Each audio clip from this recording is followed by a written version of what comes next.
Mm.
Hello. Hi. How are you? We're getting ready. We can't hear you. Oh, That's why. yeah. Okay, there you go. Let me put on my background. Hold on a minute.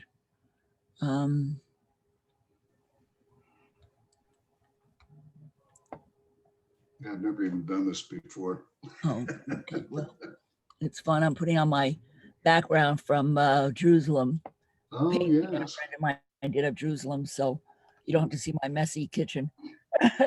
And I'm going to do a screen share of a very nice song about Palestine and Palestine freedom. And then I'm going to start the session with a video about the ICC, because a lot of people, you've heard about the ICC, but you may Yes. not, a lot of people don't really know what it is and how it was formed and how it works. So it's about a 15, 20-minute video. It's very, very good with all the details. So to give you background to help understand what Frank is doing, and how important it is. So Yes. let me, yeah, it's almost time. Okay. I just got my second COVID shot, so I didn't know whether I'd be back on time for the meeting. So I'm very happy that I'm here. And I don't think I've started to grow horns yet, have I? You don't see any horns coming out? I can't see any from don't here. See any horns. I'm not glowing in the dark yet. So, so far, so good. So it's my second shot. I got the Moderna, and I didn't really have any, I had my arm was a little itchy. I felt tired, but it was very stressful just getting there and, traveling and going through the whole thing. Yes. And then I had, so I napped, I crashed when I got home, took a couple hours rest. The next day I had a very light headache for about 20 minutes. I took an aspirin, that was it. And then I took another nap the next day and that was it. So I was lucky. I got through it. Where are you now? I'm in San Diego. San Diego. Oh, lucky you. Yes. You don't have snow and ice out there. And you have that great zoo, right? Yeah. Are they letting people in the zoo there? They've just reopened on a very limited basis. It's by appointment now. Yeah. Because I know that's one of the really great zoos of the world. So, and I just was talking to somebody who was living in San Diego. I think there was somebody last week when we had the Zoom poetry group who was on. I think they were in San Diego. So are you a friend of Frank's? Is that how you came into this event? Yes, Frank and I went to high school together. No way. You played football too? No, I never played football. Because I know he played football. His son is a big football player. So you did it in Oregon. He went to his high school in Oregon? No. Frank went to high school in Santa Rosa, California. Oh, I know he was from Oregon, but I didn't know he went to high school in California. Oh, yeah, he has a very strong connection to Oregon, but he went to high school there, and we met when we were in 9th grade. No way. Isn't that wonderful when you keep those friendships all those years? Well, it's so great. I hadn't seen Frank since high school until a year ago, September. Yeah, 50 years. Did you go to one of his book events? I went to that, but he was at the high school reunion. No way. Oh, wow. My God. The funniest thing was I pulled into the parking area and got out of my car, and another car had just pulled in ahead of me. And the man that got out was Frank. Oh, my. And you recognized him? Oh, we recognized each other right away. Yeah, it was fabulous. Oh, my gosh. It's so great. Oh, wow. As we would say in Arabic, mabruk. Yeah. Mabruk.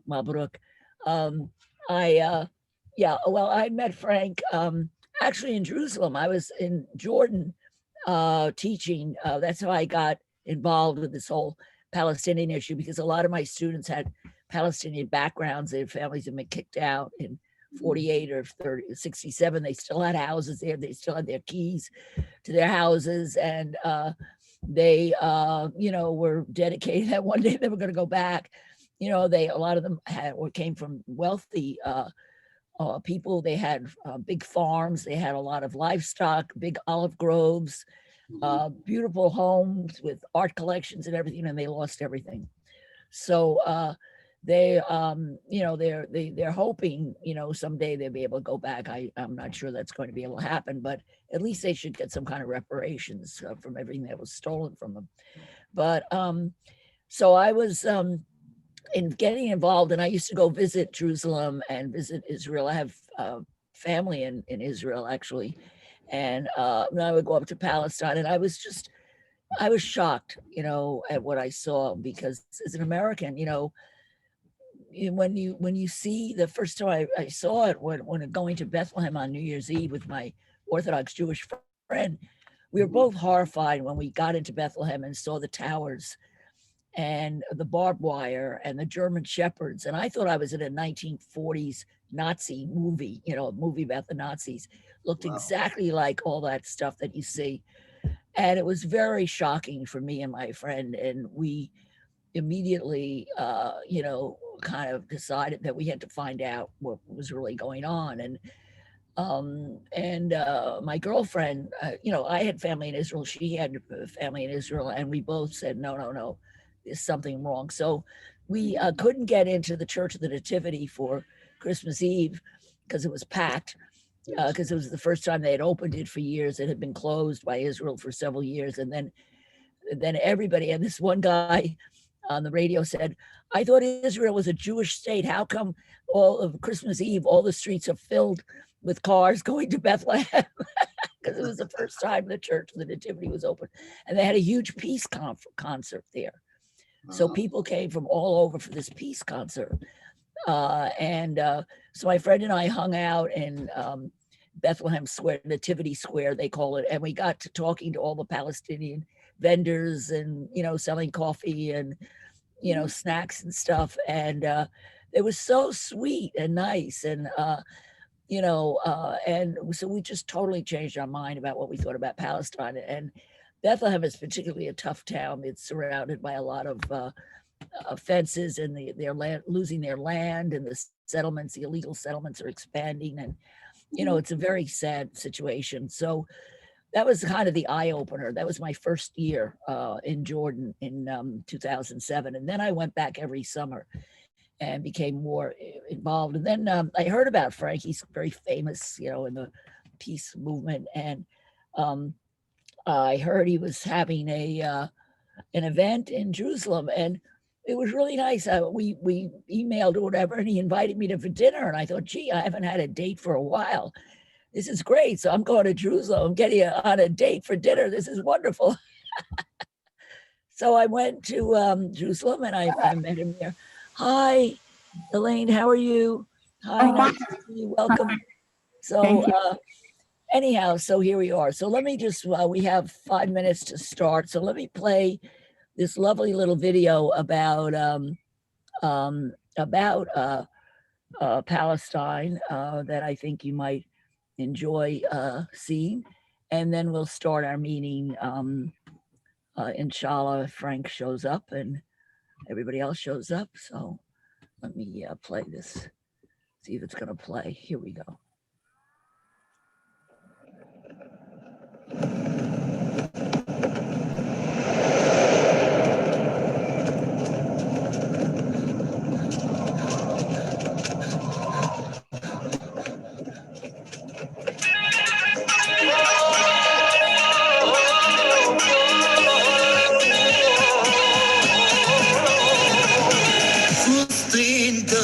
عالراس في العين وفي قلوب الناس عشق المجروح وجوا الروح مع الله وانا مهما رحت ولفيت زي حضنك والله ما لقيت كل واحد شافك سمى وقال ما شاء الله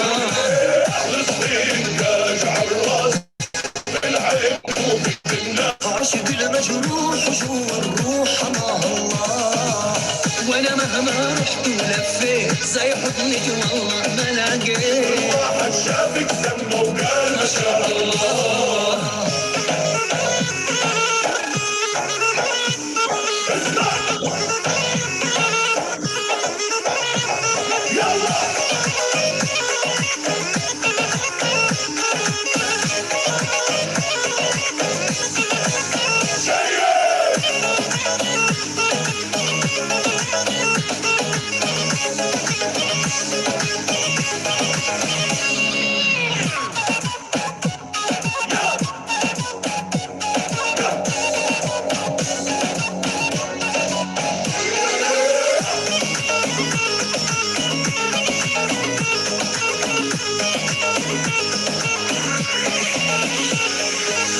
حبك يا بلادي في العين واسمك محفور على الجبين حبك إيمان وفي كل مكان فخور فيكي حي الوطن حيو اسم الوطن علو أرضك الرجال تهز جبال وتفديكي ولما نروح معاك الروح ويشهد علينا الله تاج على الراس بالعين وفي قلوب الناس عشق المجروح جوا الروح حماها الله وانا مهما رحت ولفيت زي حضنك والله ما لقيت كل واحد شافك سمى وقال ما شاء الله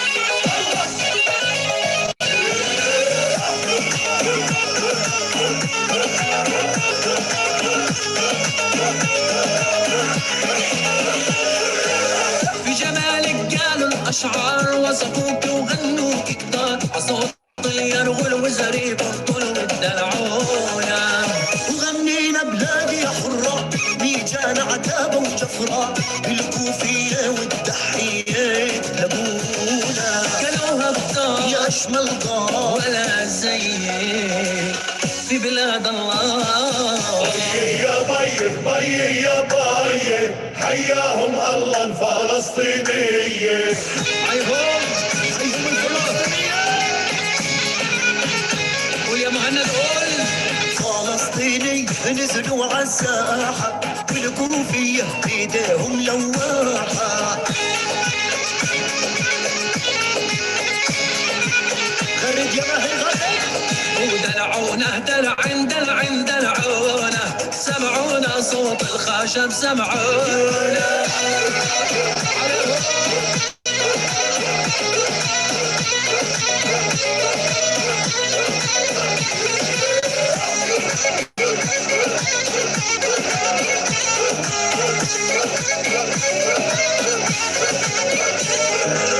فلسطين تاج على الراس.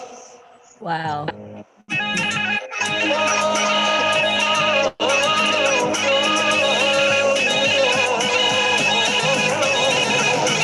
فلسطين تاج عالراس في العين وفي قلوب الناس عشق المجروح جوا الروح حماها الله وانا مهما رحت ولفيت زي حضنك والله ما لقيت كل واحد شافك سمى وقال ما شاء الله فلسطين تاج عالراس في العين وفي قلوب الناس عشق المجروح جوا الروح حماها الله وانا مهما رحت ولفيت زي حضنك والله.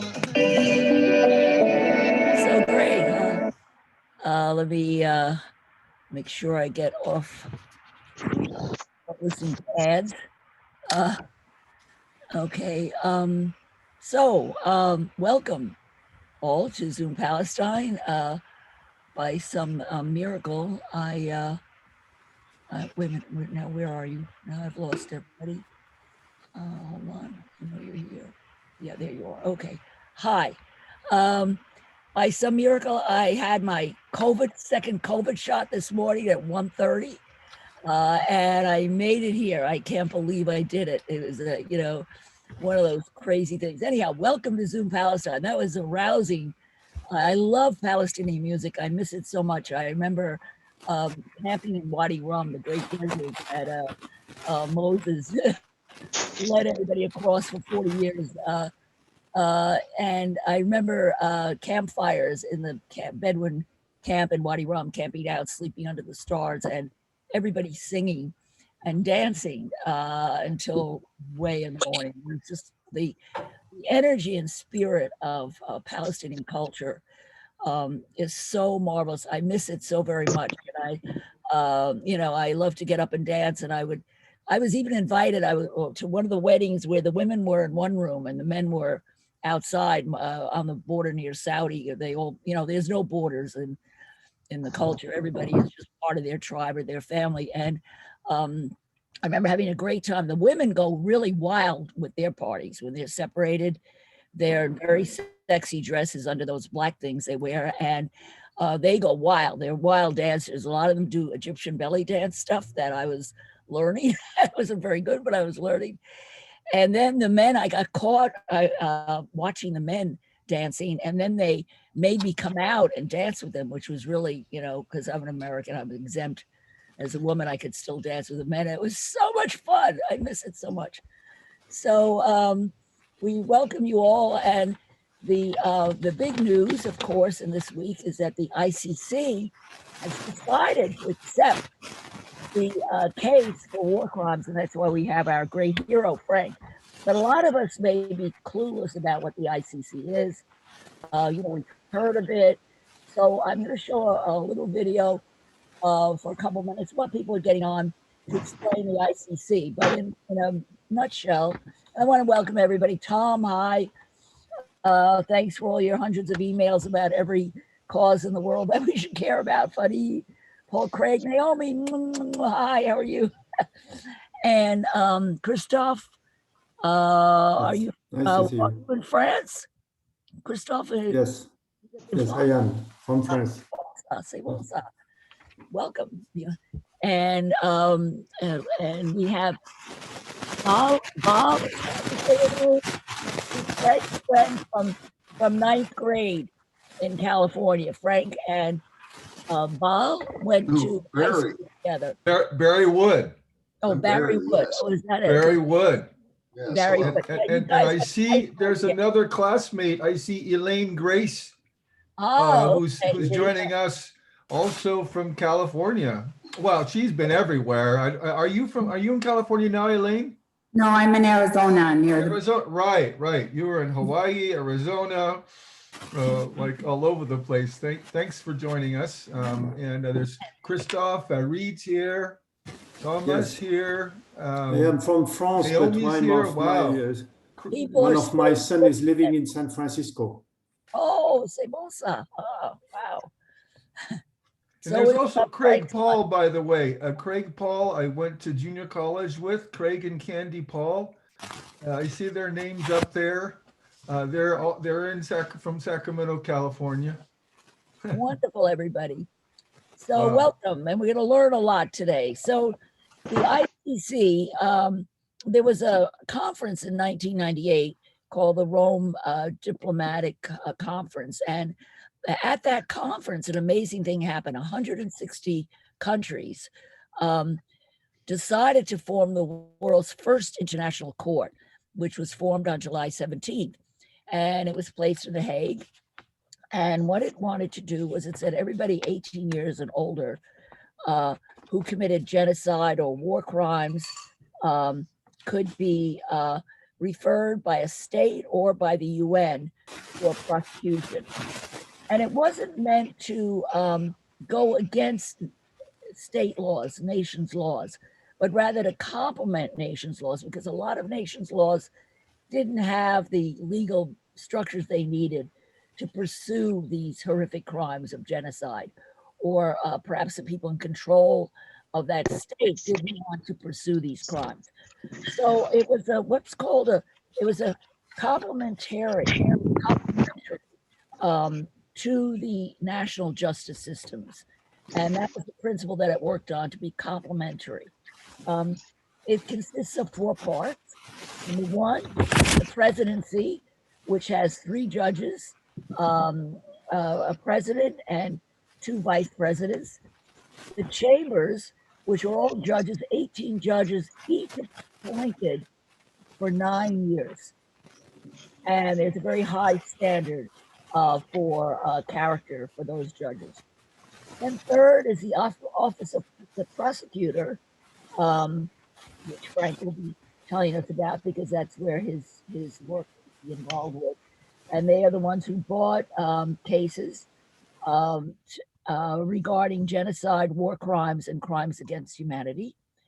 And then something called the registry, which was involved field operations, like to do the investigation on site, and also to protect witnesses and outreach to the community suffering the trauma.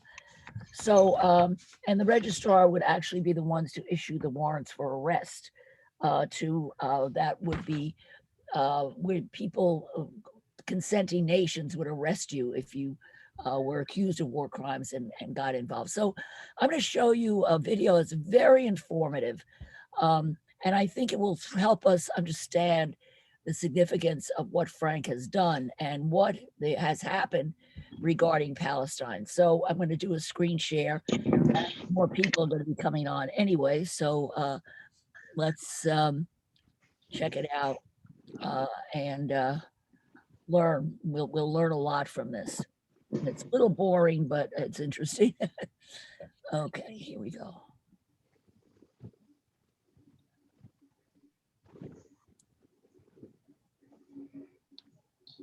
Where did it go? All right.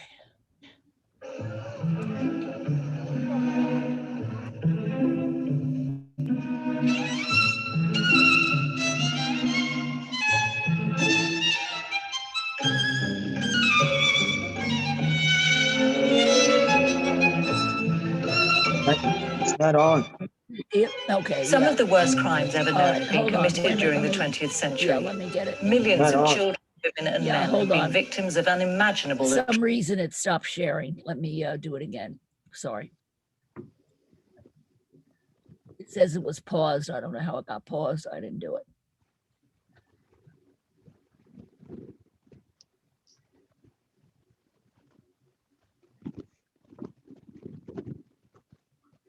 All right, let's start it again.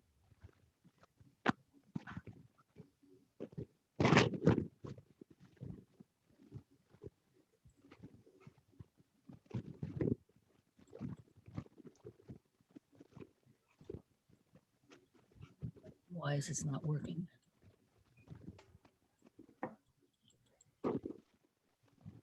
All right, I'm going to do it again. Sorry, I don't know why it always works. It was working a minute ago.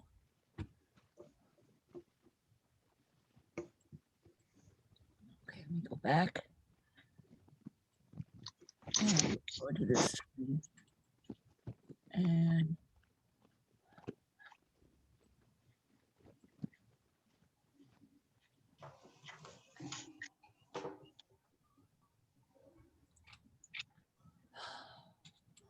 you know, sometimes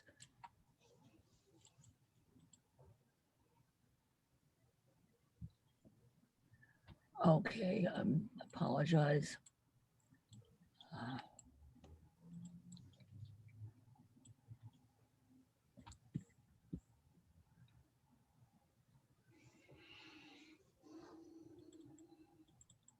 Can you see it yet? Don't see it. Jackie, I suggest we just get on with it. Yeah, why don't we do There's that? so Yeah, much going on that Yeah, go if ahead. it doesn't Frank. happen, it's okay. It's all right. You know what Go I mean? ahead. Yeah, okay. Go ahead, Frank. No, but I want to thank everyone for joining us.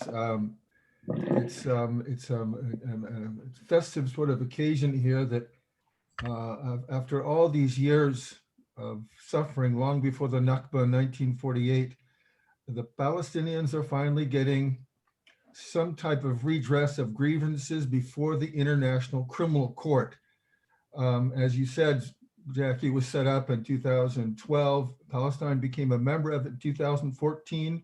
State of Palestine filed a complaint for war crimes, crimes against humanity, against some Israeli officials, as you can just file a complaint against individuals, not a country, due to the fact that Israel has, the state of Israel and its leaders have engaged even, before 1948, but since 1948, the state of Israel was created.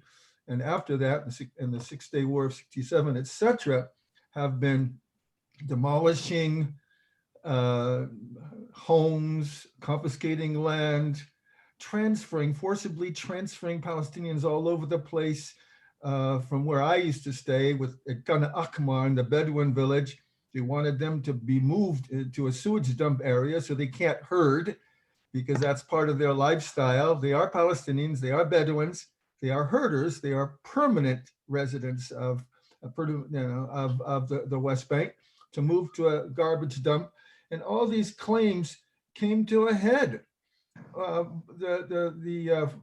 In 2019, December of 2019, the International Criminal Court announced that the preliminary examination by Mrs. Benzouda, the prosecutor, was finished, and the prosecutor said it's likely probable that war crimes have been committed by the state of Israel against the Palestinians.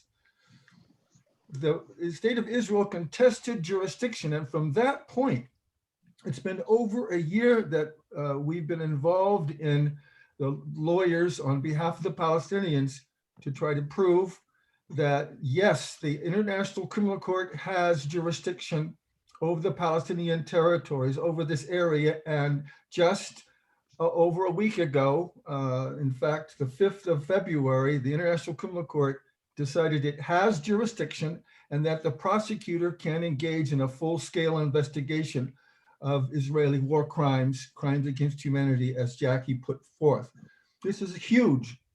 And we're not even mentioning what happened in Gaza. This whole case in 2014 was inspired. It's not just about Gaza, by the massacres taking place, the attacks by the state of Israel in Gaza. And of course, Hamas is also part of the action. Hamas sent rockets into Israel, targeting, communities and individual communities of Israel. They are part of this action. So it's not just all about Israeli crimes. Hamas is part of it, but for the most part, it's about the Israeli engagement in the West Bank, also in Gaza, forming these settlements. Over 600,000 settlers have moved into the West Bank, taken over Palestinian lands, kicking out Palestinians, attacking them on a daily basis with almost impunity and with the help of Israeli soldiers and police. So this has been a huge deal, that now we have an international criminal court that, throughout all the challenges of bringing this case, has now claimed that they were engaging in full-scale investigation, which means what? It means the permanent, they've already engaged in a preliminary investigation. Now they will, the prosecutor has to sign what they call arrest warrants. The next step is arrest warrants and summons to appear, if they're not arrest warrants, in court. And that could be Netanyahu, that could be Gantz, that could be Lieberman, and then for trial. And then the next step after that is trial. If they are sentenced, they could have a maximum life term. Usually it's not more than 30 years. If considered guilty by the International Criminal Court for these war crimes, and there's appeals that can be granted after that. So let me just stop right here. And I want you all to know that I don't expect you necessarily even to agree with this investigation. If you don't agree with what I'm doing, please be free. Feel free to contest, and contest even the court, if you will. because certainly we heard from Prime Minister Netanyahu, who just similarly, as a lot of other leaders, has stated that this decision is purely politically motivated. This is an invalid court, and in quotes, any ICC investigation is pure anti-Semitism. Now, my take on that is this anti-Semitism thing is getting old now. Come on, the gig is up, Israeli leaders. This is not about anti-Semitism, why people are contesting this occupation, why the court is proceeding with preliminary investigation. Stop. My take on it is stop using anti-Semitism, as an ad nauseum kind of a way to always contest any person criticizing what the state of Israel is doing. So this is what's happening today. So obviously the state of Israel is contesting this decision to undertake a full-fledged investigation of its activities, and as the prosecutor said, likely war crimes committed against Palestinians in the West Bank, in Gaza. I'd like to stop here, and just I hope you have comments, questions, and again, you don't have to agree with me at all. Frank, Thanks for joining us. Frank, I wanted to ask you Yes. the chronology of your involvement with this case. Now, you are a lawyer, so you think in terms of law, but what happened to make you decide to pursue this with the ICC? And then tell us your amazing journey. Well, I'm actually, yes, I'm a lawyer in the United States and in France, pretty much a litigator and done international law. But my biggest passion is working with people, especially Palestinians and Israelis, for freedom. The walls that have been created in the West Bank, over and beyond the Green Line, create two prisoners. So my passion has been for 15 years to go from Paris to Israel, Palestine, back and forth, organizing demonstrations against the Israeli occupation of Palestine, working with Israelis and Palestinians and people from all over the world. And just recently, in 2018, I was arrested. We got in front of a bulldozer that was about ready to destroy a Bedouin village called El Khan al-Akmar. And we got in front of the bulldozer. The bulldozer stopped and left, but they took us all to prison. I was placed in prison in a penitentiary called Moscovia in Jerusalem, where I spent 3 days. And then there was all these machinations going on to get me out of the country. The state of Israel tried to get me they got me to the airport, tried to get me deported immediately so I wouldn't go on trial in Jerusalem. Now, Tel Aviv is an hour away, and now I'm supposed to go on trial in Jerusalem. I'm in a penitentiary, and the police take me directly to the airport and try to get me to sign a paper to be deported.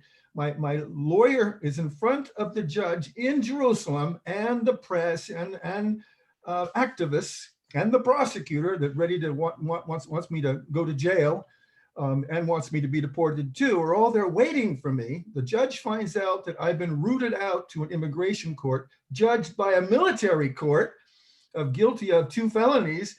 And the judge ordered me back to Jerusalem to stand trial. I was released. The judge was so livid, even though guilty of obstructing government policy and all these things, of these felonies, released me on my own recognizance. As long as I agreed to return to France in 10 days, I didn't. I went to Ramallah, and I've been there for 5 months. I was there for 5 months underground illegally. And there I felt I can't really be involved in the activist work anymore. I can't organize demonstrations and conferences. I've got to keep a low profile, hide from the Israeli police and the soldiers. So what did they do? The Palestinian government hired me for 1 month to head the group drafting a complaint, a full-blown complaint before the International Criminal Court using my international law skills. And I said, well, I have nothing else to do. I might as well. And now I'm getting involved in the legal stuff that I haven't done at all. Yes. How did they know you were there? So you're hiding out because Israel's after you, right? And you're a fugitive. You're in Ramallah. how did the government, Palestinian government, decide to hire you? How did they know? What was your connection? Well, there's a part of the government that does help, believe it or not. Abu Mazen's, there's a part, his name is Walid Assad. I think he's in charge of the prisoners, ex-prisoners, and the walls and stuff.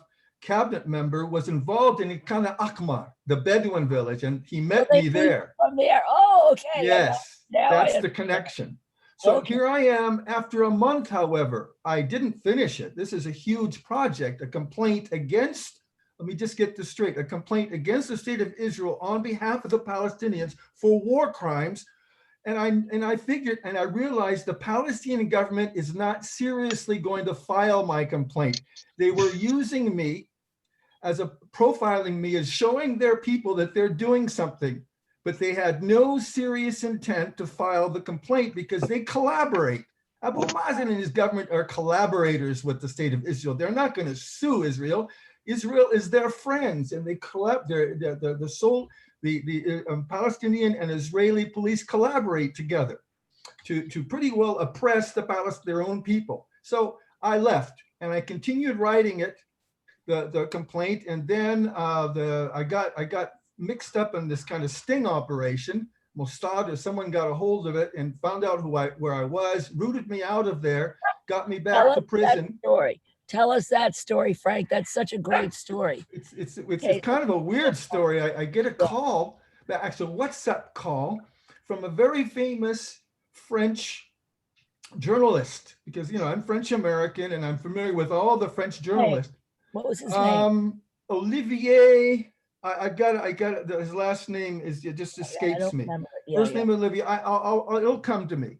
Very famous journalist for Le Monde, which is a famous journal and very serious journal that has written a lot of articles. And this particular person has written a lot of articles on about the occupation.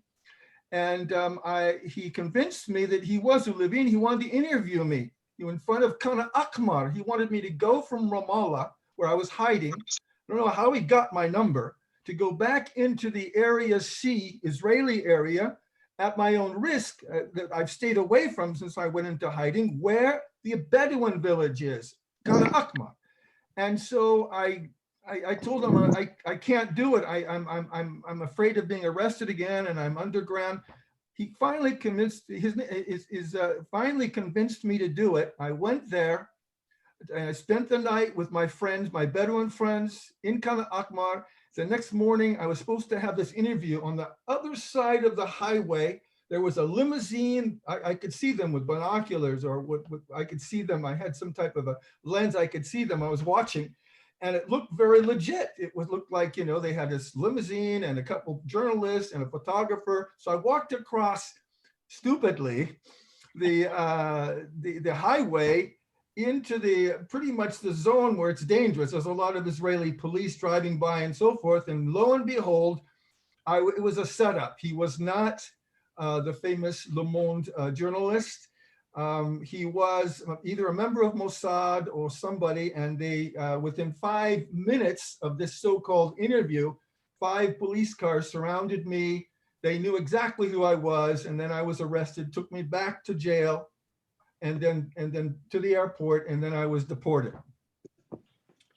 So that's how that played out. So anyway, 5 months after that, I'm back in France. I was deported to France. I was able to finish the ICC complaint, submit it to the ICC, the complaint for war crimes, crimes against humanity, against certain Israeli officials, in particular Netanyahu and Lieberman. You have to file a complaint against individuals, not against the state. And then I find that the state of Israel is contesting jurisdiction, and that happened a year ago. And so I filed another brief supporting jurisdiction of the ICC over the occupied Palestinian territories, the West Bank, Gaza, and East Jerusalem. And Israel strongly contested this. And finally, like I said, over a week ago, the court decided it had jurisdiction and it will continue its investigation. And perhaps issue arrest warrants or issue summons for appearances to Israeli leaders that are suspects in crimes against, war crimes against the Palestinians. So I think really it'd be a perfect time now if you all, I noticed there are several people that have joined us. There's, for instance, there's Craig Paul is here, Jonathan's here, Jonathan, Joseph, these people, I don't see their faces. I see Barry's with us, Farid and Christoph, Thomas, yes. But you know, if you have questions or comments, please be free to ask them now or comment. And again, you don't have to agree. Yes, anybody, just jump out there. Yourself. Yeah, Tom. Okay, yes, Frank, thank you very much. This is very informative to fill in holes about this process that I did not understand, but I really wonder why it took so long for this to happen. Why didn't someone file this many years ago, right after Palestine was recognized? So it was in the same basic legal position as it is today. That's a very good question, and it baffles me as well. But finally, since the Palestinian government, it's a collaborator with Israel, so it sues Israel. It wants to be a member of the International Criminal Court. It got into hot water with its friends, and Israel does not hesitate to retaliate anytime Palestine does something like become a member of the International Criminal Court, file its claim for war crimes. Israel will hold up its customs duties that it owes the Palestinians every month, or other retaliation. For instance, it will create a whole new settlement block saying, you have become a member of the ICC. We're going to create a whole settlement block here in contesting that, using that as an excuse to go ahead and take more Palestinian lands. So I think because of the collaboration and the fear, this case was not filed before. Finally, after the Gaza massacres and so forth in Gaza, we saw in particular in the 2014 conflict with Israel, there were like 2,000 to 2,300 Gazans who were killed, about 10,000 injured, many children were also killed and injured, many buildings destroyed. Finally, in 2014, the government, the Palestinian government finally filed a claim. It became a member of the ICC and filed a claim for war crimes. And I think that was what inspired the country to finally do that. Now there were other hands up, or anybody I saw other people. Farid? Okay. Yeah. Go ahead, Bill. I'll speak. Go ahead. I'll speak later. Okay, right. Barry? Yeah, I was just going to say, I wasn't quite clear on who it was that actually had standing in the case that has been filed. So it sounded like the original people who requested you work on this backed away from going ahead with it. So how was it able to proceed? Shut the fuck up. I'll come take the trash out in a minute. Barry, to answer your question, actually, the government with whom I was working had filed the claim a long time ago. They hadn't really pursued it very fervently. In other words, since 2014, and I started working on it in 2018. So Mom, I hate you. But they hadn't really acted upon it. Later, however, they kept their name on their complaint, and other allies of the Palestinian Authority, the Palestinian government, headquartered in Ramallah, did pursue it finally. And so we, Mom, go away, I hate you. Like me, activists, joined the complaint and added our own separate briefs to support the claim for war crimes against Israel, and that the ICC had jurisdiction. So they continued in the cases. That was a good question. Yeah, it's not clear. Yeah, Farid, did you have? I'm just going to make a few comments and maybe a question. Israel's policy has been for a very long time taking over land, because it started with Sharon and way before him, where he incepted niggas in my butt. Oh, niggas in my butt. He incepted the idea. We're getting interruptions here or something. I don't know, somebody, Jonathan Someone has is trying to somebody hack on this. his, No, I think somebody is trying to hack this Zoom. Yeah, I believe we have a hacker. And I Jonathan, believe that's done please. purposely.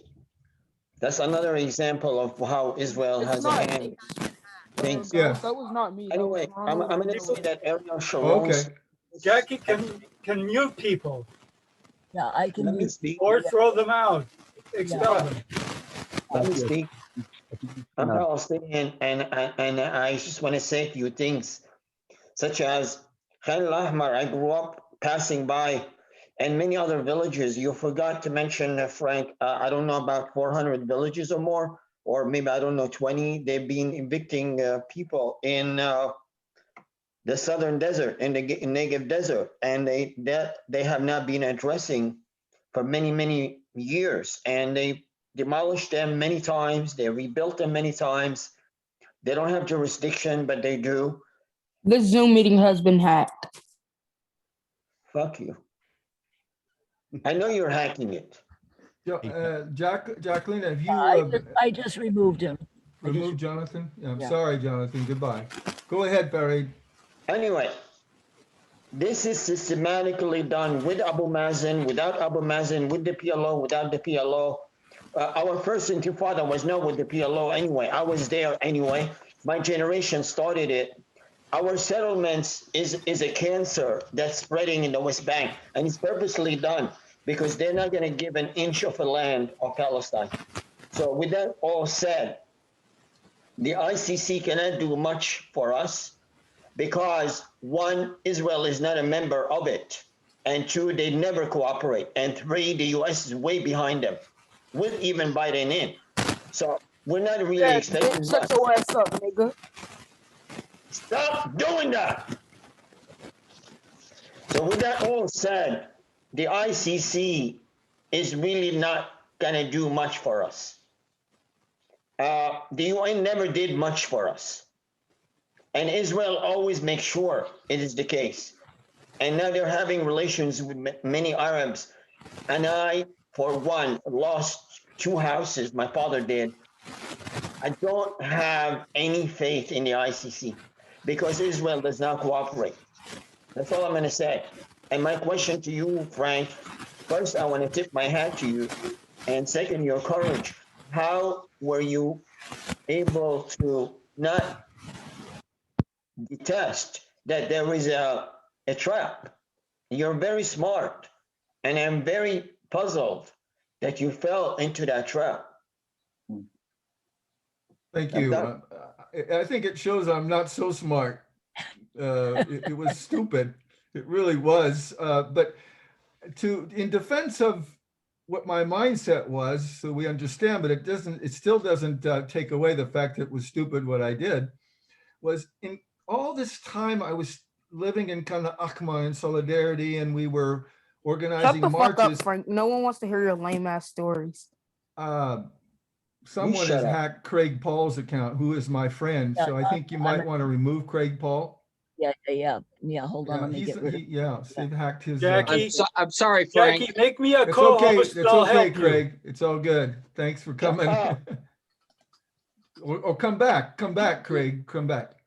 Anyway, to answer the question, very appropriate. No one cares about the question. This Zoom meeting has been hacked. When I was Jackie, this is typical, guys. It happens during conferences, events all the time. We get threats. We get people actually get violent with us. It's just part of the deal. It's unfortunate, but all the time I was kind of Akhmar in Palestine, and then underground, I was getting these interviews. And it's not about glory to show my face, my Al Jazeera, French news stations, even like CNN and so forth. They were freely being given, and I didn't have the antenna up that one of these could be a betrayal. I thought, well, I'm getting interviewed. I'm going to be out there, and I went to Kana Akhmar from hiding. I went out of hiding and went to the Israeli sector to be with the Bedouins. For one thing, I missed them. The other thing is I had no other bad experiences at that point, and I figured, well, I'm going to take the chance because the spotlight will be shown back on the Bedouins. It's not about me. It's about sharing. And I want, if something happens, I'm in front of the Bedouin camp, and it's worth the risk. So it was still stupid to do it for sure, but the idea was, to try as much as I can to shine a light on the Palestinian plight manifested by Bedouins and non-Bedouins there in the camps in the West Bank. And this was Olivier, I think is Pironet is his name. Olivier Pironet, Pironet, was a famous, and if he were to publish an article, it would bring a lot of French-speaking countries, people that read Le Monde all over the world, into the light, bring them to the light about the Palestinian cause. So it was worth the risk to me, Farid, even though it was eventually a stupid thing to do. But you know what? Stupid. It was not stupid. You were doing your best. I'm trying, but you know what? I do want to address, and you're right, I didn't talk about it. We are filing a claim, myself and the activists, and now we see the Palestinian government is supporting it finally, even though they've originally filed the complaint for destruction. You talked about it, Farid. You said it all pretty much. Frank, systematic destruction. We don't have a government yet, Frank. We don't have a government yet. Yeah, it's true. They call themselves a government. They do not represent the Palestinians. I think they represent more themselves than anything other than Walid Assad and some members of the government. But we filed the complaint for destruction, systematic destruction of Palestinian property. Goes way back, even before Nakba 1948, the creation of the state of Israel. And forcible transfer of Palestinian all over the place. Confiscation, even in Khan Akbar, where with all the mobilization there, the Israeli government with the soldiers took solar panels from the area because that's the only source of electricity, which was funded by the European Union. They also destroyed, like in 2015, around 2015, the Israeli government destroyed several buildings in Khan Akbar and left over 100 people homeless. This is just the tip of the iceberg of what has been happening in the West Bank. In the face of the entire world, it's doing almost nothing about it. The reason they want to take Khan al-Ahmar is very, very clear. They want to cut off north, south, and they want to cut off everything, a movement. So they want to cut off any possible future for a Palestinian state. Is a very clear movement. Why they're taking these areas from Ma'aleh Adumim and down, they want to take it over so they can cut off the West Bank. So they don't want us to have a Palestinian state. It's been clear since 1948. My father owned land in Jericho before 48 and in West Jerusalem. Many of us owned land before 48. They don't want us to have a state, and they keep delaying and delaying time. The only one that was clear with us is Jimmy Carter, and after him, there was none. They don't want us to have a Palestinian state, and that's why they're taking Khan al-Ahmar to cut off north and south. Let me just situate Khan al-Ahmar is east of Jerusalem, about halfway between the north and the southern part of the West Bank. And what you're saying, Farid, is totally appropriate. Just yesterday, Netanyahu, the Prime Minister of Israel, announced the green light for the project in E1. The E1 sector is that sector where Khan al-Ahmar is, right there in the middle, and he's obviously not deterred by this decision to investigate and probably investigate him for war crimes. Going ahead and allowing this sector to be developed will, for all intents and purposes, cut the north and the south into, which is there. And then also don't forget about East Jerusalem. Those people will have no access to visit, to get through there. It would be all settlers, all illegal Israeli settlements. They could not get from East Jerusalem into the north or southern part or in the West Bank to visit family and friends, go to school. They'd be completely cut off, which, as you say, Farid, is the overall objective. That was just yesterday announced. But we have also collaboration with the American government.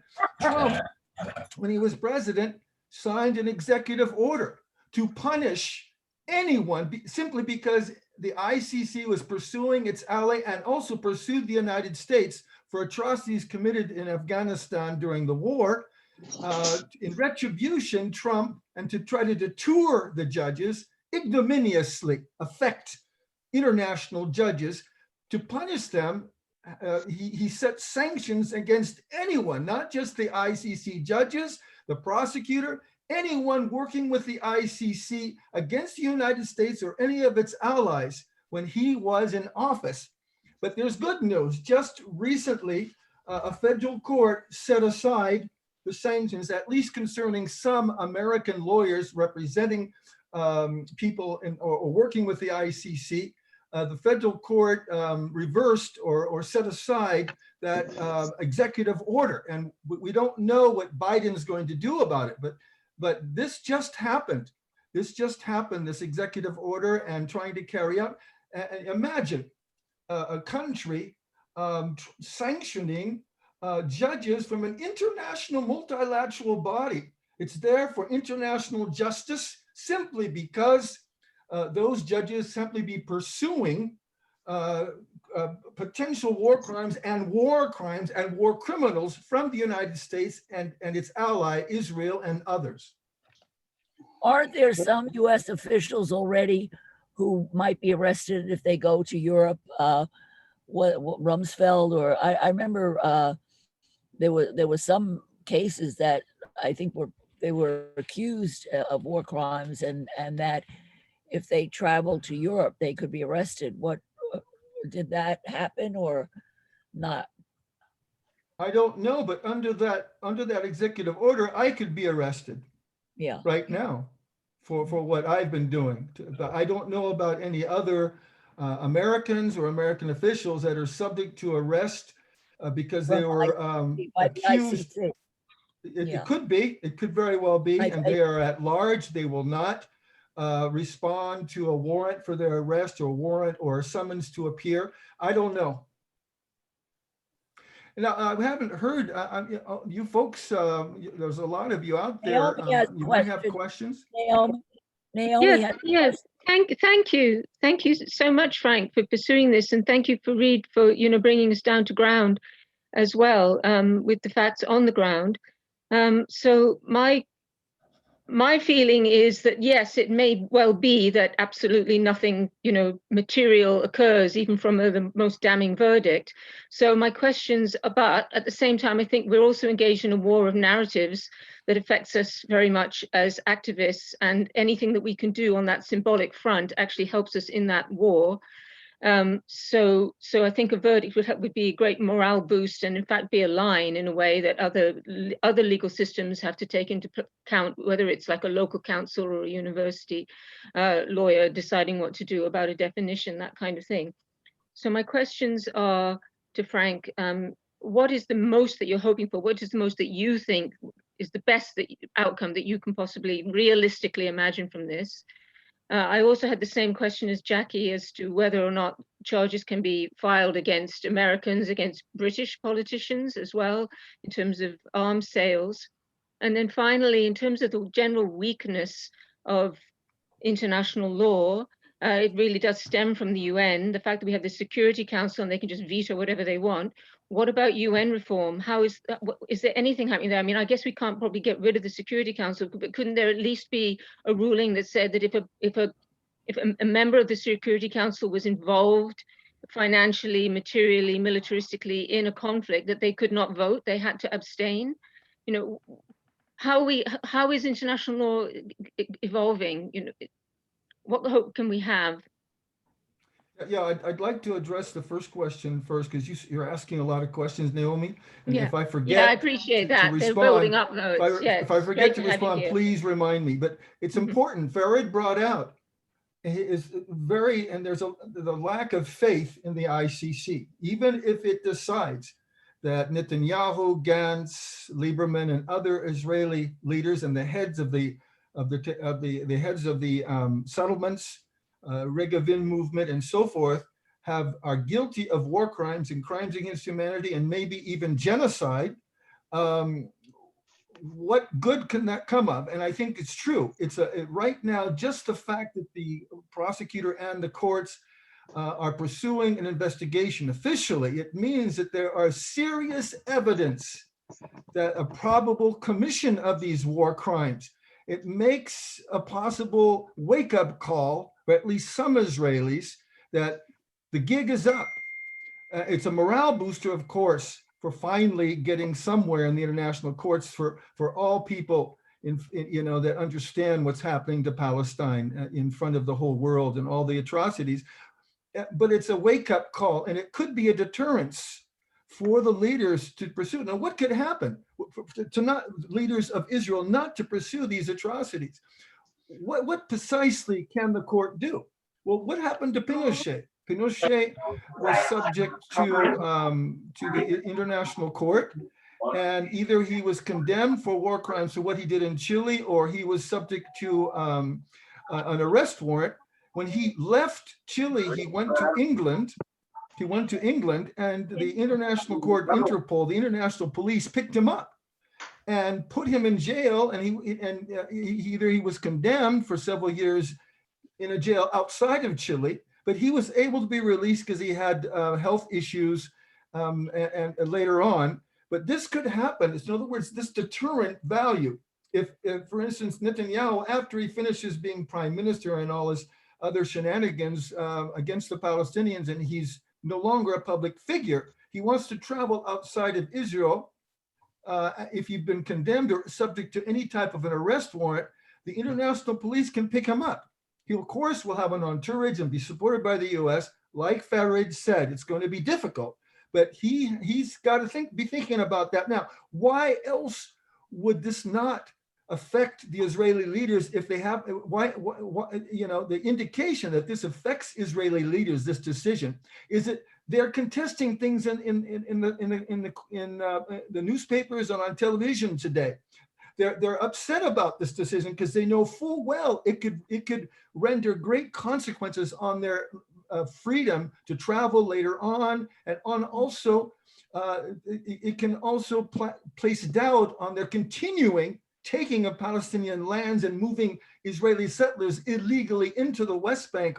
All this is more in question now, and they know clearly that this decision could have an impact and does have an impact on some of the leaders and might deter them. So there are precise things that the ICC court decisions can do, even though, Farid, you're right about one thing, to respond to an arrest warrant. I mean, likely Netanyahu is going to receive some type of a summons to appear, because he will be probably one of the suspects, of course, and other leaders. He can refuse. How can you force him to go to Holland, where the court is in The Hague, to stand trial? International police cannot go inside of Israel to pick him up. To do that. So he could say, I'm not going to comply with this arrest warrant. He can also be, the next question is, can he be judged in absentia? In criminal courses where the culprit is not present, the suspect is not present. In the American criminal courts, and I believe French courts, the defendant can be convicted without his or her presence. In the international court, it's very difficult. And normally it has a rule that does not allow for conviction in absentia. In other words, with a few exceptions, and I'm not sure if Netanyahu or other Israeli leaders will comply with those exceptions, there could be a judgment against them, a procedure against them, but if they're not present, most likely, the way the rule stands now with the ICC, I don't think the proceeding can continue. I don't think the trial can continue without their presence. So this is a huge procedural issue. Unless the Israeli police give him up, maybe after he leaves the prime minister position, that's down the line. That's down the road, however, and that's going to be another challenge. Well, he may already be in jail in Israel from his corruption charges against him. So if he's already in jail, maybe they'll extricate him somehow. One of the things that I think is going to make the case very strong is that, and I did one of my paintings about it. There was so much destruction of UN property in Gaza. There were UN hospitals destroyed, UN schools destroyed, UN relief trucks blown up, UN warehouses blown up. So I think that is a very strong evidence when they start the investigation, because the UN has much of the evidence of what the war crimes in Gaza, what was going on. So I think that is something that's positive in terms of getting a fair conviction of them. But aren't there some Israelis already who, I don't know, I seem to remember some Israelis and Americans, like they wanted to go to Spain for vacation and they couldn't because they would get arrested. Yes, the defense minister of Israel, Tzipi Livni, and few others had charges against them. Ariel Sharon had charges against him, and they don't care. They don't. We need a more European influence on them. England is so scared. France is so scared. And I don't know about Germany. Germany speaks out. But I remember 4 or 5 very high ranking filed charges by families, and nothing happens to them. And there's an election coming up anyway with Netanyahu, and I'm so afraid he's going to win. He's a war criminal purely, and they're just getting away with it. I just think with the American policy should change a little bit, maybe, hopefully never, maybe not, and the Europeans should be more involved. And the Arabs should stop cahooting with Israel, and now we're like on a whole different path. The UAE, Sudan, and few others, and they've been cooperating with them behind the scenes anyway in Morocco, way many years back. I mean, King Hussein Jordan was meeting with Golda Meir all the times in the 70s, when he was smuggling all the names out to the PLO, and we lost all these people. I just want to see some hope as I'm alive, and I don't see it. ICC is just not doing it. That's all I'm going to say.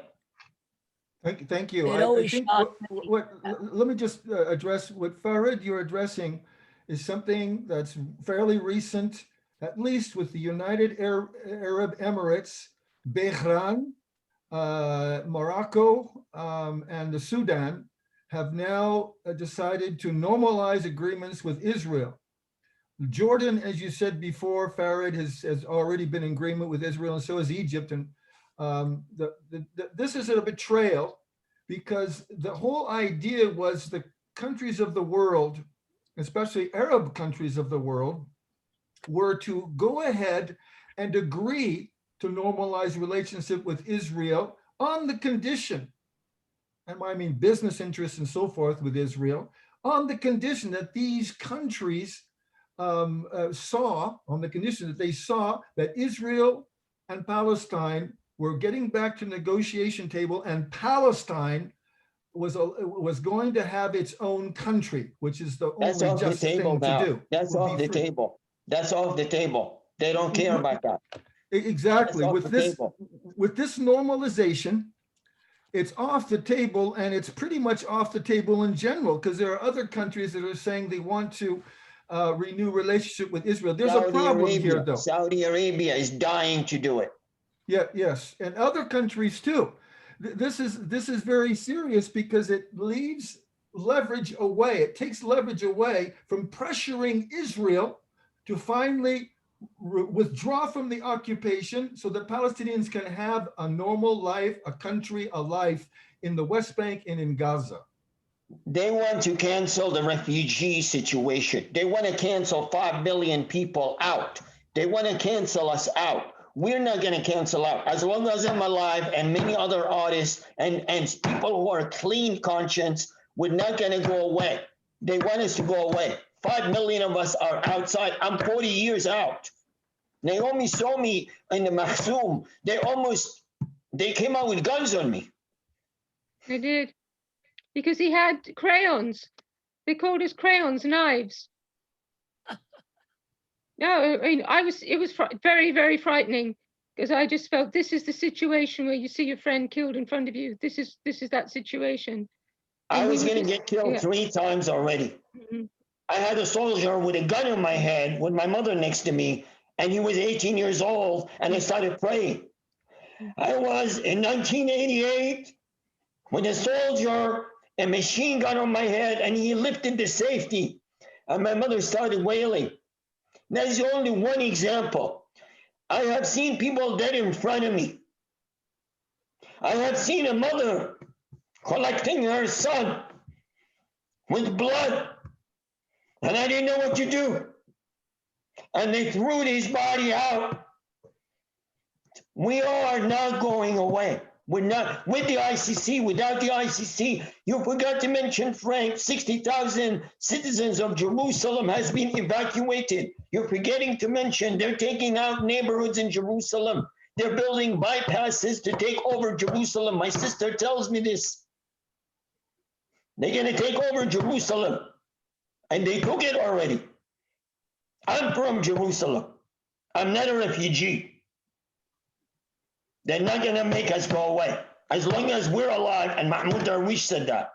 And I'm saying it, as long as one mother is alive with one Palestinian baby, we're not going to go away.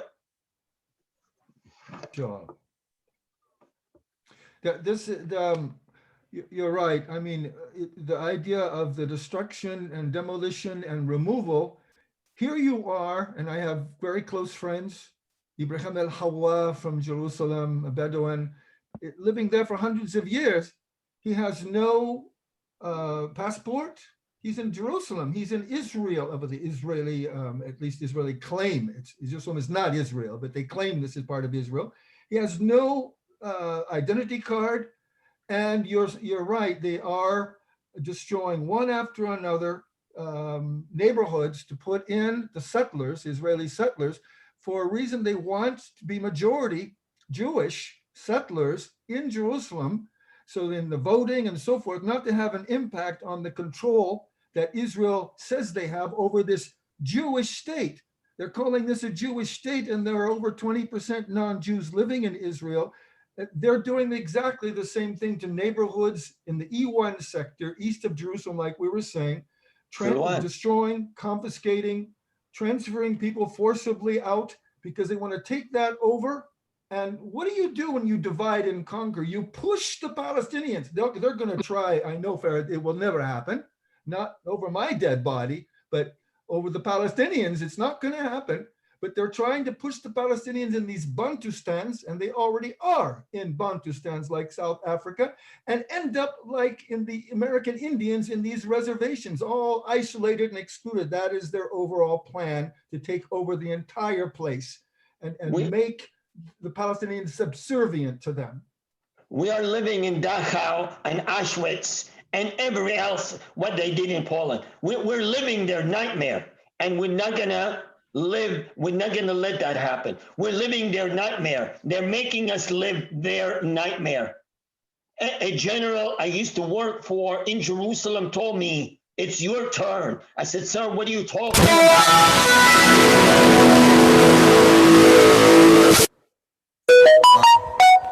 You can do whatever you want. I'm going to keep talking. I'm going to keep talking.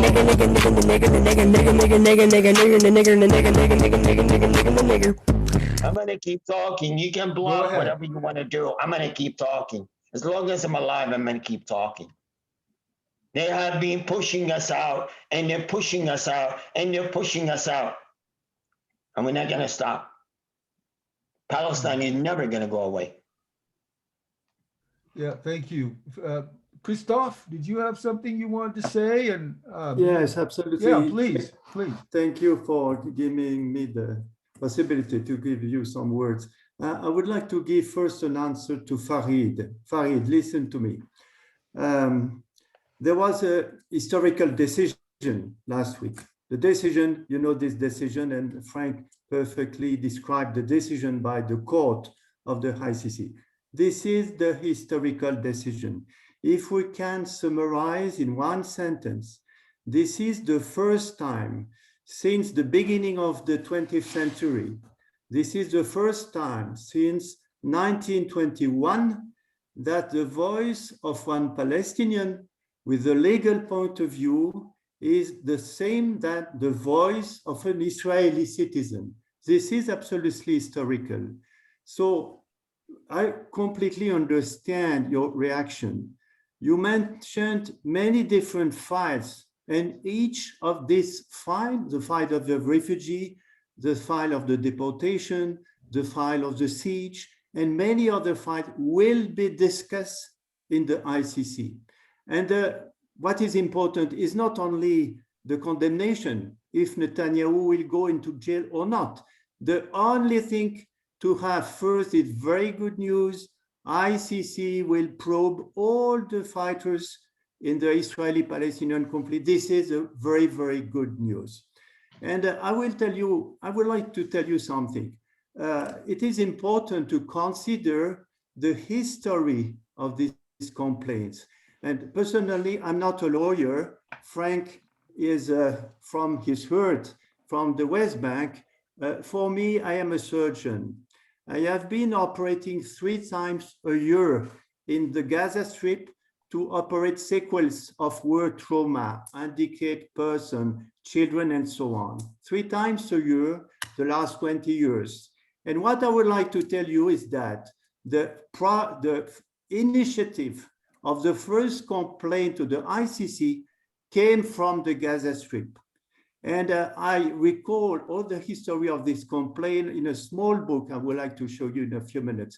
But in 2009, the people from Gaza, they refer a complaint to the ICC, and immediately Riyad al-Maliki, who was the Minister of Foreign Affairs of Abbas, went to The Hague and decided to freeze the complaint.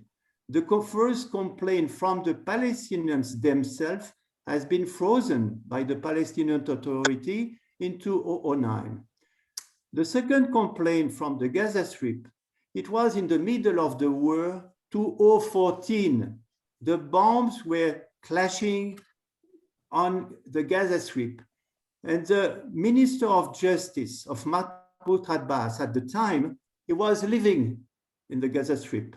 He's a close friend of mine. He's a lawyer. And he sent a complaint in the 25th of July 2014. And 3 days later, the same Riyad al-Maliki went to The Hague, and Fatou Bensouda asked him, does it come from the state of Palestine? Does it come from you? And the answer was no. So 2 times, Riyad al-Maliki and Mahmoud Abbas, they frozen a complaint.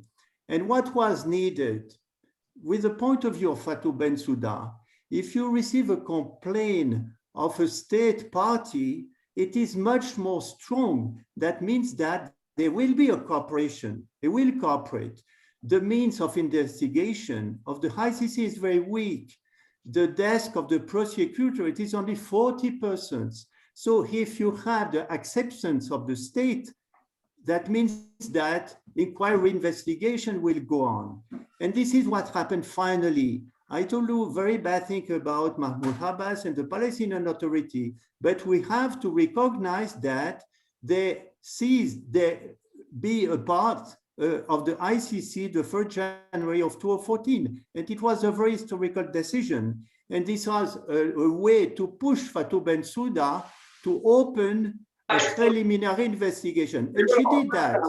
And after 5 years, she said, I received so many documentation from Palestine that I decided to close the preliminary examination, and it is the time now to open a full investigation. What does it mean? That means that we are going forward, and maybe 10 different files will be discussed. The files of the siege, the files of the refugee also, because of course the Nakba will not, it's impossible to judge the Nakba right now, because the investigation will cover a period from the 15th of June 2014 till now. But during that time, Israel continues to refuse refugees to come back in their home. That means that there is a continuity of the crime. The continuity of the crime against the refugees. There is other files. You speak about the destructions in the West Bank, you know, unfortunately, very well. And these destructions are allowed in terms of law by the Israeli Supreme Court. That means that the Israeli Supreme Court is a part of this war crime. So complaint against the judges of the Israeli Supreme Court is likely to be done. So I understand fully your story and how you are very hungry and so on. But this is the first time maybe in your life you can say there is a hope.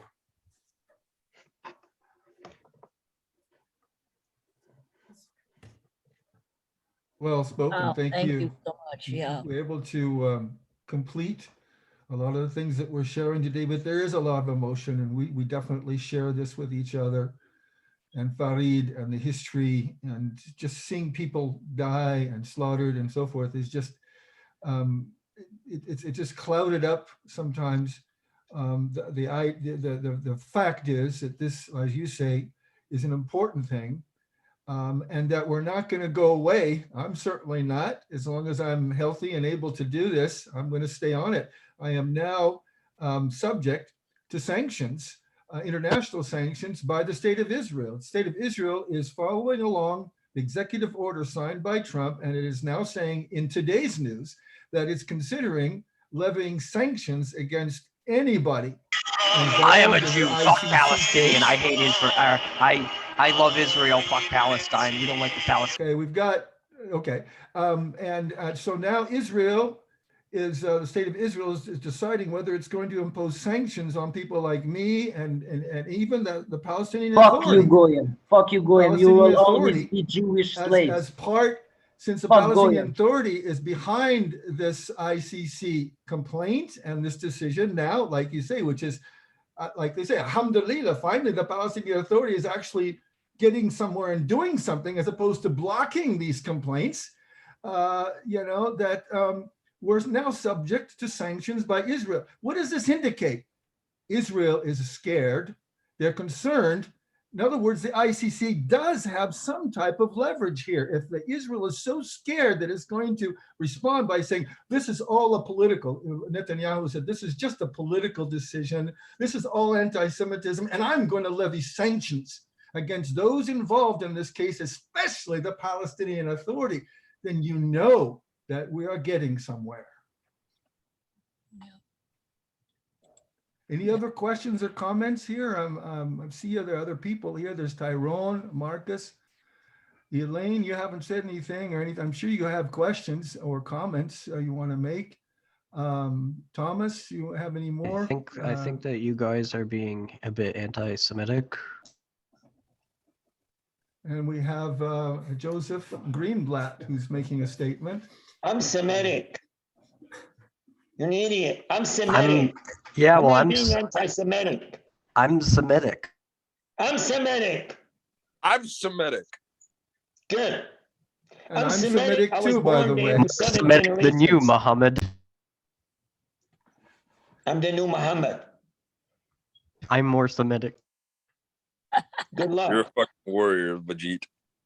Good luck to you. Guys are worse than the goyim. You are much worse than the goyim. Oy vey. Why don't you go to hell? You are anti-Israel. You are anti-Semitic. Go to hell. Why don't you go to hell? This is the worst. This is the worst. Why don't you go to hell? I go to hell. You go to hell. You are not a real Jew. You will never be a real Jew. You will never be a real woman. You will never be a real woman. A real woman. Okay, well, let's stop the insults here. Can we get down to working together as brothers and sisters? Being Jewish is also about fraternity, as well as all the Semites, including the Arabs. There are Semites as well. It's about in the Quran and the Torah and the Bible. Let's all stay together and be one, and not just throw out insults. Where does that get us? Really nowhere, folks. So are there any other, you know, we haven't heard from everyone, and I just would like to hear from you. We only have about 10 minutes, right? Or Jackie left. Yeah. I had a question about the UN. Yeah, please. Yeah, I just wondered if there's any move to reform of the UN, if that's any kind of realistic prospect in terms of the Security Council, if they have, you know, if countries would have to abstain from the veto if they had materialistic involvement in a conflict. Is there any hope of that happening in a generation or? Well, countries in the Security Council, we're talking about, Naomi's talking about the Security Council of the UN, which is sort of the directing body of the UN, even though the General Assembly also has its own weight and power. There are countries that can abstain as a member No, but of I the mean, could they Security be Council. forced to abstain? You know, and why should Russia get to have any say over what's happening in Ukraine? You know, why should they be able to veto anything that's happening in Ukraine? Why should the US be able to veto any resolutions around Israel or, you know, stop? I mean, there's so many resolutions, but they never get enacted. That's a good point. It's just like a judge recusing himself or herself from a case where there's a conflict of interest. It seems logical that they should be I don't know if there's any mechanism today to reform that or allow for countries, the countries of the Security Council, to vote to remove the vote of a country that's not disinterested. I haven't heard of any reform, and it's a good idea, and there definitely needs to be reform. Well, I wish I was an international lawyer, that's so I could head it, but it's a little bit outside my my field of expertise, I'm afraid. Yeah. But I find interesting, I think you're right that this is hopeful. And I think this is the first time we've ever had a session that have had people, hostile people coming on like today. So obviously Israel is scared, that obviously this means more than what we may think, and that people are freaking out about it. And from now on, I'm going to send out a password to get in. I've had these sessions open so anybody can come in, but obviously we've caught their attention. So I guess we must be doing something good, right? Yeah. And Frank, what you did has really caught their attention. This is, you have the honor of having the first session where we've ever been dive bombed like this. And Thomas, thank you for helping me with this situation. But I just think that Christophe, I am so inspired by your experience in Gaza and what you've said in terms of giving us hope. Because I remember when I was in Jordan, listening to watching Al Jazeera and watching all the bombing, it was just so depressing and upsetting. And there was a group of international artists that got together. And these artists went together and created a huge mural. We must have had about 40 artists, and I was very fortunate to be part of this group. But we made our response through our art, and I think this is Fareed, you're writing poetry. Naomi, you're writing poetry. Frank, I know you write poetry. Our poetry session was very powerful. And I think that we have to believe that good will ultimately prevail. And the arts, I think, are the way to change the heart, that these things don't change without a change in the heart of people. And I think the arts are a way to affect this change. So I thank everybody for coming. Does anybody else have anything that they would like to say, please? Yes, I can say something. Can I say something? Please, yes. What you're doing is actually very, very anti-Semitic, because do you know that 16 million Jews died in the Holocaust, right? Obviously, everybody knows that. Well, why kill Palestinians when Jews have been killed? Why take revenge on Palestinians? They didn't have anything to do with the killing of the Jews in Europe. So you focus. The problem is when you make a statement like that. And I used to tell my students in Jordan who would draw swastikas because they were Palestinian. They were very angry with Jews. And I said, listen, if stop picking me, you would go back, you would still be in Palestine. So you need to focus and look at the anti-Semitism, which is European derived and very ancient, going back to ancient Rome and Greece. And don't blame the Palestinians.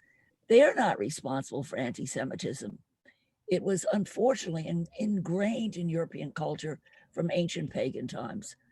So focus on where the anti-Semitism is coming from. Not the Palestinians, came from the Europeans.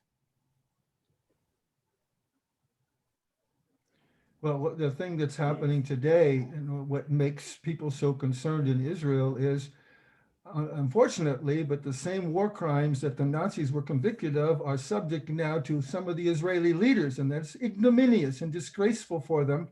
It's a wake-up call to finally realize that these serious crimes that they've been committing with impunity are crimes, and they could pay just like the Nazis paid. But this is not all about Jews. That's pretty friggin' anti-Semitic. There are many Jews from Israel and the United States and Europe working with us to find justice from the ICC. Many lawyers are working to find justice. It's not an attack against Jews, world Jewry, or against Israel itself. It's against these vicious leaders, heads of government today, involved in the destruction of Palestinian land, transferring of Palestinians, engaged in war crimes and crimes against humanity on behalf of the Israeli people. This is not about anti-Jew. It's not about Jews doing this. It's about a rogue, vicious government that needs to be removed, and the leaders need to be punished for war crimes, just like the Nazis were punished. And we have a lot of Jews in oppose the occupation. I have many Israeli friends who are opposing the occupation and fighting the government and fighting for Palestinian rights. Plus in America now, there's been a seismic shift, particularly with young people, in terms of being aware of the issue of Palestinian rights. And so it's not Jewish, it's not anti-Semitic. It's actually pro-Jewish, because the Jews have had the strongest tradition of human rights. You know, where do you think that we got the 10 Commandments from? Thou shalt not kill, thou shalt not steal. It's from the Jews, the basis of Western jurisprudence, unless you want to go back to Hammurabi. But it was the Jews that we can thank for our justice system. So it's not anti-Semitic to use the principles of the justice system. It's actually pro-Jewish. It's very Semitic. Anti-Zionism is anti-Semitic. This is very anti-Semitic, this meeting. Well, you know, you don't know how to read our hearts. Your hearts are full of hate. No, they're not. I agree. They're full of love, and I send you my love on Valentine's Day. And I love for death. I hope that love for the destruction of Israel. That's what you have love for. No, it's love for the protection of the Jews and their ethics and their rights. Bye-bye. Thank you for coming. So you love Thank Israel. Say praise. Thank you, everybody, for coming. I love you all, and we'll be in And touch. See My you soon. Our were meeting killed with, in a freezer. They shattered into hundreds of pieces when the Nazis You were opened the blessed. door. Okay, The thank you ice. so much, My everybody. grandfather was made into a lampshade.